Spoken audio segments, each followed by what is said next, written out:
I still smell the fresh roasted coffee and cinnamon rolls when I think about the day I walked into my coffee shop, bean there, brew that, the one I'd built from scratch with my life savings, only to find my best friend of 15 years, Leela, behind the counter, a new sign on the door with her name on it as the owner. My locks changed overnight.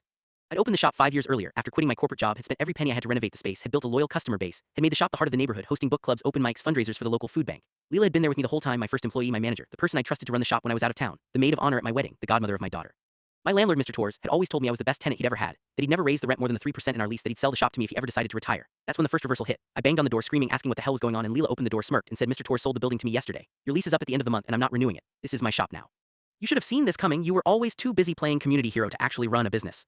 I called Mr. Torres immediately, voice shaking, and he said, Leela offered me double what you were offering for the building, cash. Business is business. You're a nice girl, but nice doesn't pay the bills. That's the second reversal. They hadn't just sold the building out from under me, they'd been planning this for months. Leela had been stealing money from the cash register, siphoning funds from the business account, had been meeting with Mr. Torres behind my back, had been lying to my face every single day while she plotted to steal my shop, my life's work. I went home, sat on the floor of my kitchen, cried while my daughter hugged me, convinced I'd lost everything, until I got a text from my head barista, Jake, who'd worked for me since the day I opened, who'd been like a little brother to me. He said all the employees had quit, that they refused to work for Leela, that all the regulars were furious, that they wanted to help me fight back.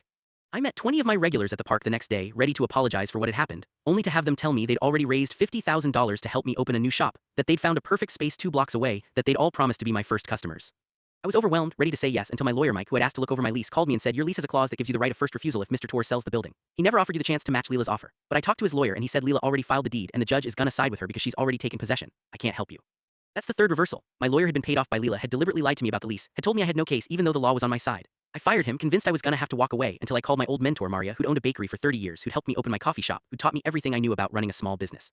She answered on the first ring, said she'd already heard what happened, that she'd help me fight this, that she'd lend me the money to hire a new lawyer, that we'd get my shop back. I met her at her bakery the next day, only to have her admit that Leela had offered her a partnership in the new shop, to stay out of it, that she couldn't help me, that I should just open a new shop and move on.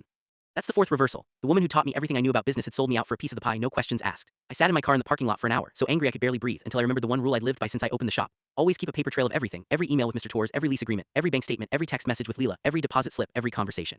I had the email from Mr. Torres where he'd promised me the right of first refusal, the text messages from Leela where she admitted she'd been stealing money from the shop, the bank records showing the funds she'd siphoned, the audio recording of Mr. Torres admitting he'd never offered me the chance to match Leela's offer, the proof that my lawyer had been paid off by Leela. That's the fifth and final reversal. I didn't just hire a new lawyer, I filed a lawsuit against Mr. Torres and Leela for breach of contract, fraud, and theft. I also posted the full story on my shop's social media with all the evidence, and within 2 weeks the neighborhood boycotted Leela's shop, she had 0 customers and was forced to close down 3 months later.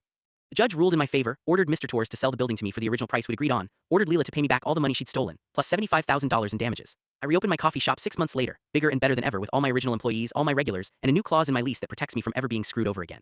I now own 3 coffee shops around the city, all of them community-focused, all of them run with integrity, knowing that success isn't about how much money you make, it's about the people you lift up along the way.